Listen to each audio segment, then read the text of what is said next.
Hello, everyone. This is Voice of an American. It is December 13th, 2025.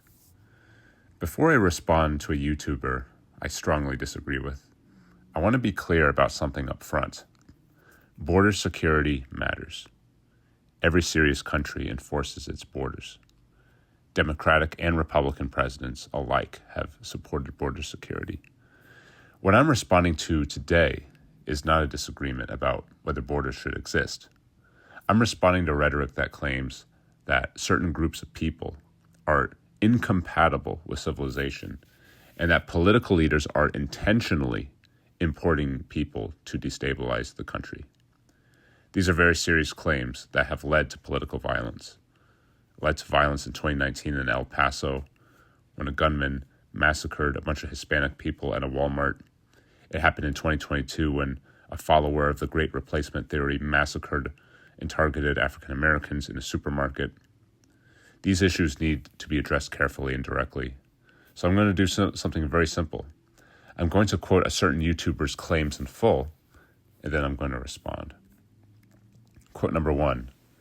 This YouTuber said, quote, "When you bring in huge numbers of people in such a short time, especially from countries that are less compatible with Western civilization, and especially those who aren't vetted for some kind of skill requirement, it becomes almost impossible for them to integrate in a healthy way." End quote. The quote, "less compatible with Western civilization," sounds analytical, but it isn't. It's not a measurable standard. It's not economic. It's not constitutional. It's a civilizational judgment about entire groups of people. And historically, that phrase has always meant one thing. Quote, "These people will never truly belong," end quote. That exact argument was used against Chinese immigrants, Irish Catholics, Italians, Jews. Every single time it was wrong. Another quote that this YouTuber said was, quote, "It becomes almost impossible for them to integrate in a healthy way." Assimilation has never been instant. It's always been generational. Of course, first-generation immigrants struggle. That's completely normal.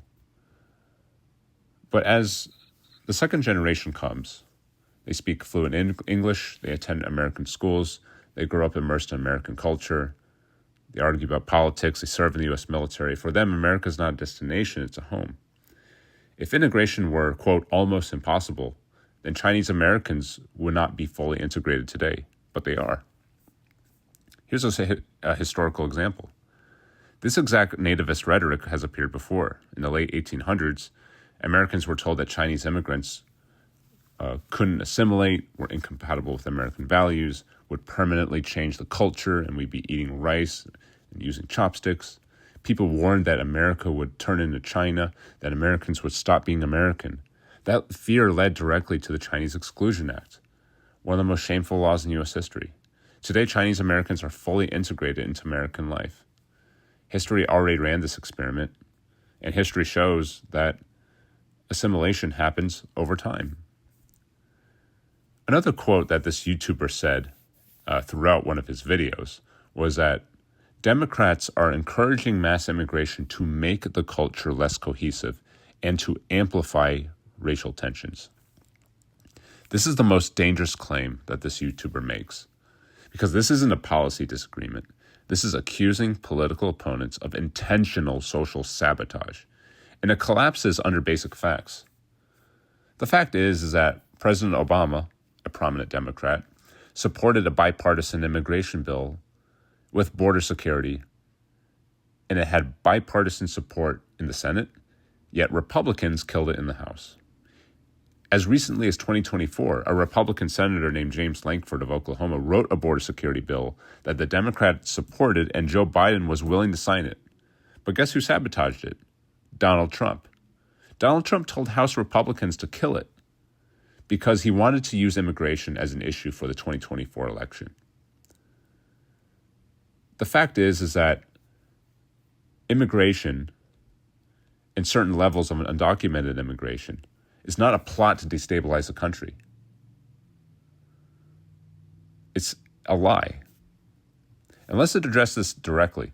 No president has ever granted mass amnesty until Reagan. Undocumented immigrants can't vote. There's no secret demographic switch being flipped. The asylum backlog exists because Congress refuses to reform the system. The president can't do that himself. Congress has to do something. And instead of trying to solve the problem with bipartisan legislation, Republicans refuse to have any kind of sensible compromise on an immigration agreement that, number one, enforces its laws and deals with the issue of undocumented immigrants who have lived here for decades, who haven't committed crimes, what to humanely do with them, and to give them work status. The bipartisan deal has been on the table for decades, and it's one side, the Republicans, that refuse to take up the issue. I want to address another thing that this YouTuber does. It's a rhetorical move he uses constantly. It's how he talks about, quote, the left. This YouTuber said, quote, the left has pushed radical cultural Marxism, woke ideology, in identity conflict to reshape society. I just want to give a disclaimer. Let me be clear before I continue. I am not defending woke Twitter. I'm not defending every college activist slogan or some dumb cultural rhetoric that's been divisive and clumsy, or the cancel culture of 2015 or 2020. You can criticize that without distorting reality. And what he uses is what's known as a category error. What he does is he takes random TikTok activists, online extremists, just random campus rhetoric and, typical, Ibram X. Kendi books, and he categorizes the entire left into one monolith. But here's the thing. Social media is not governance. Twitter outrage is not legislation. The American political left includes centrists, includes labor Democrats like Bernie Sanders, civil rights liberals, social democrats, pragmatists, focus on healthcare, wages, and infrastructure that constantly make concessions to Republicans. The idea that there's some unified Marxist cultural project, as this YouTuber claims, it just doesn't exist within the mainstream Democratic Party.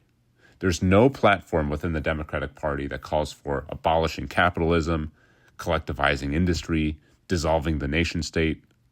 Calling mainstream liberals radical Marxists is not analysis. It's branding.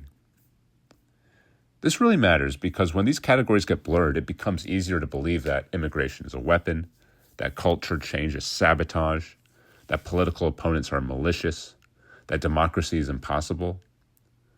That's how this YouTuber turns disagreement into paranoia.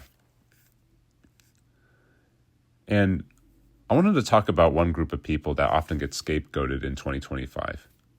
The worldview that often implies that certain groups, like Muslim Americans, are incompatible with America. That's not just wrong, but it's ahistorical. Muslim Americans have served in the U.S. military. They worked as doctors, engineers, and teachers, raised children who know no other home. The recent election of Zoran Mamdani, yes, he's a Muslim American, but he's also a New Yorker. He's also an American. He's also a guy who loves soccer, a guy who's met with Jewish and other religious leaders. Yes, I'm sure Islam is important to their identity, but the idea that Muslims can't live in America is just un-American. Like I said, there are Muslims who have died in war, who were first responders on 9/11, who have made great contributions to our country. And I don't want our country to fall into the same nativist rhetoric that was used against Chinese Americans. Anyone listening to this video needs to ask themselves, do you want to be on the right side of history? Finally, we can debate immigration policy honestly. We can argue about the numbers. We can argue about how best to enforce the laws, how best to reform the system, but we should never repeat the lie that certain people are, quote, incompatible with civilization, or that America is deliberately being destroyed from within, as people who promote the Great Replacement theory say. That idea has appeared before, and every time America was worse for it. So again, this is Voice of an American. If you like this video, hit the like, leave a comment, subscribe, and take care.